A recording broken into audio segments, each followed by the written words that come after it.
Hi guys! Welcome back to our channel!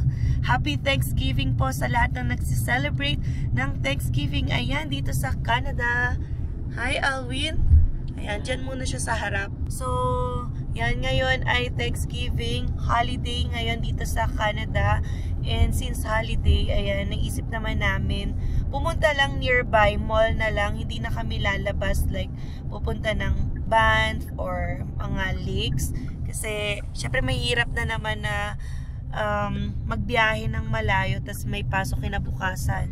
Yan, syempre kasi binabawian din tayo ng katawan natin. Kaya ito, diba? Kaya chill na lang muna yung gala natin for this long weekend. Yan, Cross Iron Mall lang kami ngayong long weekend. Kota na muna kami sa mga gala-gala. Yan, saka na ulit, no, Alwin? Yes, sir.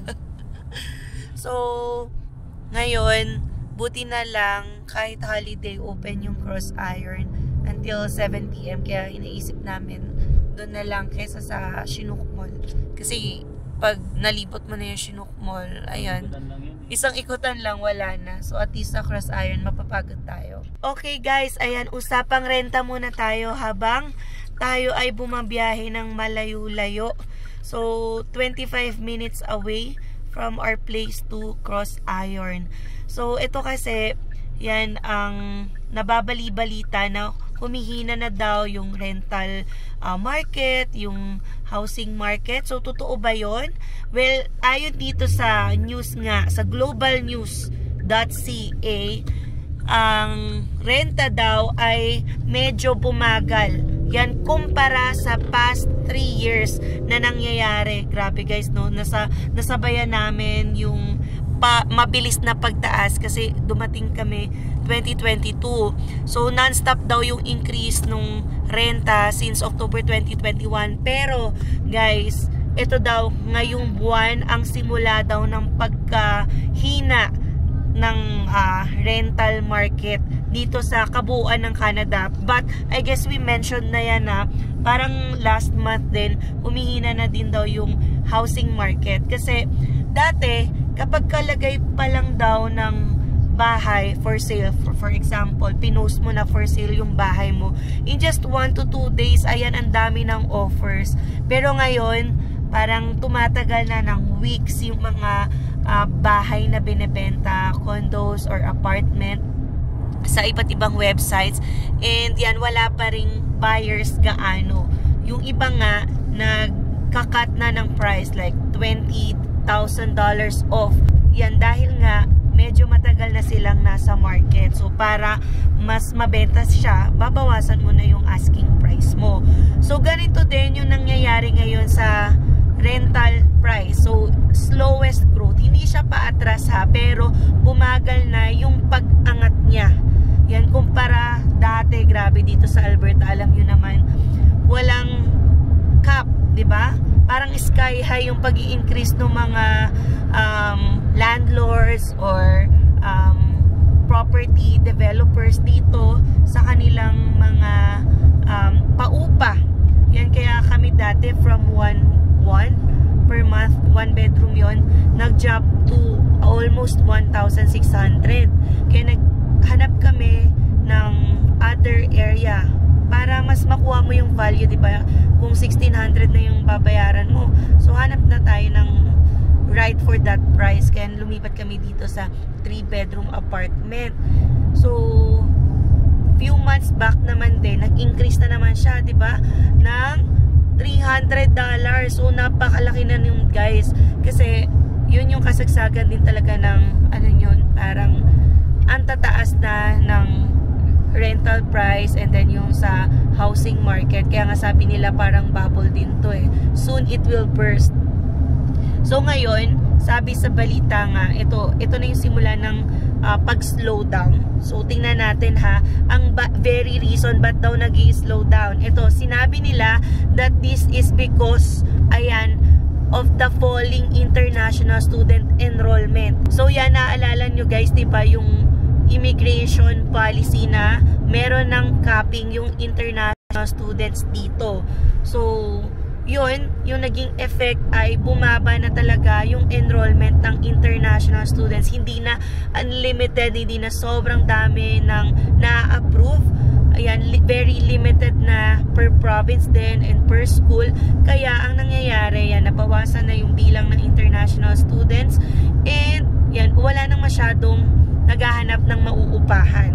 So iniisip ko paano kaya yung iba na nag-invest, bumili ng bahay para daw sa rental price ng mga estudyante, 'di ba? Parang sayang din kung walang uupa. Pero yun nga, sabi nila, rents across Canada last month, ang average nun ay nasa 2,100 per month. And then ang sabi pa dito, yung mga condominium rents naman or yung mga umuupa sa condos, nabawasan na rin ng 1.7%. Ang average na rent sa mga condos dito sa Canada ay nasa 2,296. And then yan sa Vancouver, bawas na rin talaga. Yung average rent nila nabawasan ng 13%. So, pero mataas pa rin kasi nasa 3,300 pa rin daw yung kanilang rent for condos. While in Toronto naman daw, although nabawasan ng 7.7%, ayan, nasa 2,700 pa rin daw yung renta sa mga condos dyan sa Toronto. So, dito naman sa Calgary, kung nasan kami, yung condo rents daw, bumaba rin, 3.4% sa average na $2,000 a month. So, yan yung mga 3 cities na nabanggit, nagbabawasan na ng mga renta.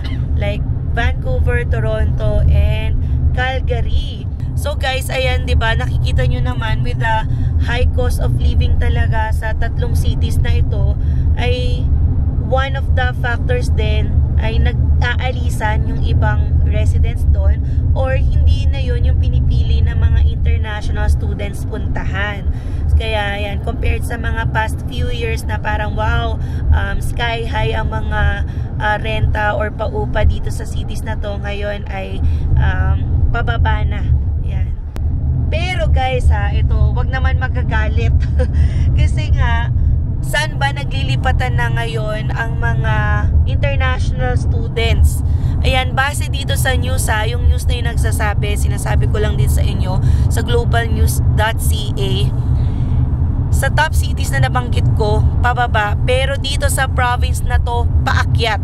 Kasi nga, ang trend daw ay dito naman naglilipatan ang mga international students or maraming temporary foreign workers to gain yan permanent residency. So, guess what province it is? So, I think maraming nakahula na niyan, Saskatchewan. Ayan, nabanggit ko, 'di ba? 13% ang drop sa market sa Vancouver. Sa Toronto, 7.7%. Sa Calgary, nag-drop ng 3.4%. Pero guys, dito sa Saskatchewan, ayan, yung mga naglilipatan dyan sa Saskatchewan, ito maaabutan nyo. An increase of 23.5% na daw ang nangyayari dyan sa current rental market. Yan, sa province ng Saskatchewan. So guys, no, ayan, so sa mga nag-iisip lumipat or naglilipatan na nga sa Saskatchewan, ito na rin yung epekto. Kasi syempre, kapag lilipat ka ng better province, kung sa tingin mo ay dun ka makakuha ng better job opportunities or better PR pathways, ayan yung magiging effect naman sa housing or rental market. Parang ganito din yung nangyari dati sa Alberta. Nagkaroon pa nga ng slogan dati Alberta is calling. So, para daw hindi na masaturate yung market sa Toronto or sa Vancouver, ayan, naglipatan nga. Ano na yung effect? So, yun nga, nagkaroon ng housing crisis din lalo sa Calgary and sobrang sky high ng mga presyo.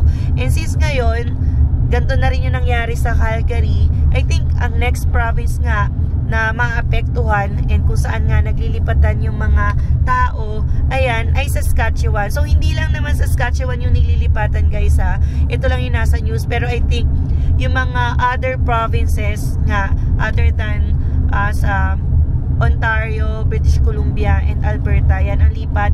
Saskatchewan siguro, Manitoba, and then yung mga Atlantic provinces like Nova Scotia. So, yun yung effect niya.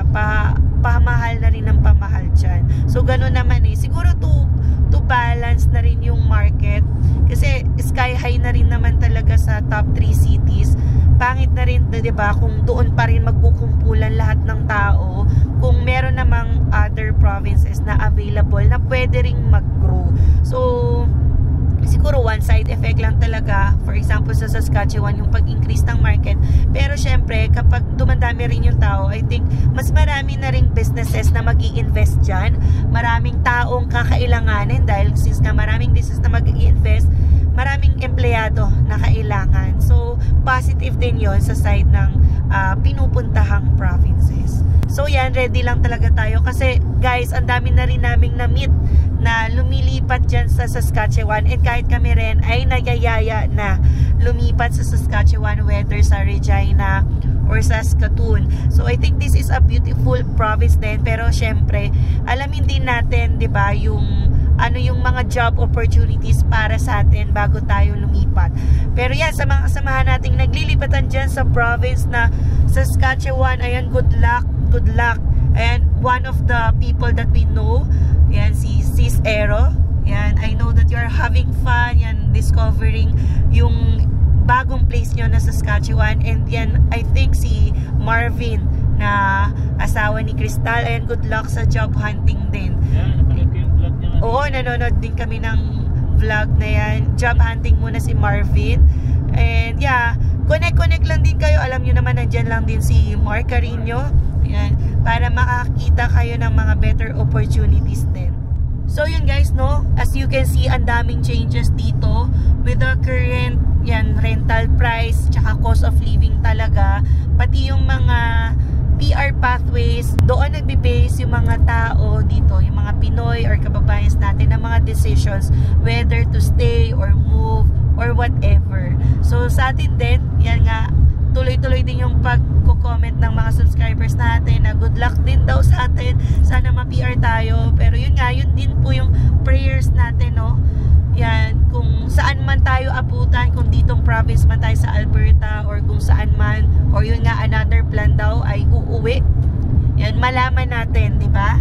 Pero at least yan, nakikita nyo na people are moving. So umaalis na sila sa mga medyo mamahaling cities and lumilipat doon sa mas murang cities like Saskatchewan. Ayan. Mura doon eh, di ba? Mura. May, parang ito ni Mark dati eh. Magkano lang binabayaran niya sa bahay. Yes. And yun nga, yung kakilala natin, yung new friend natin, ay nga, nakakuha na ng buong bahay. Renta lang naman, pero buong bahay, 1,400 a month lang. With utilities included na. Guys, compare nyo naman dito sa Calgary, syempre. Lalo na naman kung sa Toronto or Vancouver. So, yun guys. So, kamusta ba sa ibang provinces like Manitoba, PEI, ano pa ba? Nova Scotia, yung mga Atlantic provinces, New Brunswick, yan, iba, marami ding ano dyan, naglilipatan. So, yan, kahit saan mga provinces, alam ko tumataas ang cost of living, pero nasa tao na rin naman yan kung paano din i-match ang kanilang sweldo and ang lifestyle para masabayan, di ba, ang pagbabudget sa sweldo. Kaya ba minimum baby sa Saskatchewan? I think nasa 15 na rin eh. Oo, alam nyo ba, Alberta na iiwan na sa minimum wage. Parang 3 taon na yata hindi nag-i-increase. Buti pa sa Ontario, nag-increase na. Sa British Columbia, nag-increase na, and other provinces. So, sabi nga natin, sana dito rin sa Alberta, no, mag-increase na rin ng minimum wage. Kasi as of now, $15 an hour pa rin dito. And 3 years ago na yata yun, or 5 years ago. So, yun. Kaya kawawa yung mga minimum lang, tapos babayad ka na napakamahal na bahay dito. Hindi talaga kaya. Yan, hindi kaya. Kailangan mo ng extra income, double job, or i-adjust mo talaga yung lifestyle mo para hindi ka mahirapan sa pagbabudget. Ayan. So, yan. Medyo malapit-lapit na tayo sa cross iron, no? Kakadaldal ko. So, again, happy Thanksgiving sa lahat ang mga nagsiselebrate ng Thanksgiving dito sa Canada. Yung iba nag-OT. So, I think, ano naman to, late upload. And yan, balik work na naman tayo tomorrow. Pero yan, bago tayo bumalik ng work, sulitin muna natin ang natitirang araw. So yeah, hanggang dito na lang muna guys. Maraming salamat na naman sa pagsama sa ating video for today. So if you are not yet subscribed, please consider subscribing po para ma-reach na natin ang goal na 40,000 subscribers. Yes, konti na lang guys. Ayan o, diba? Click nyo na po yung subscribe button. And don't forget to click the notification bell para updated rin kayo sa aming latest video uploads. So yeah, we'll see you again on the next one. Peace!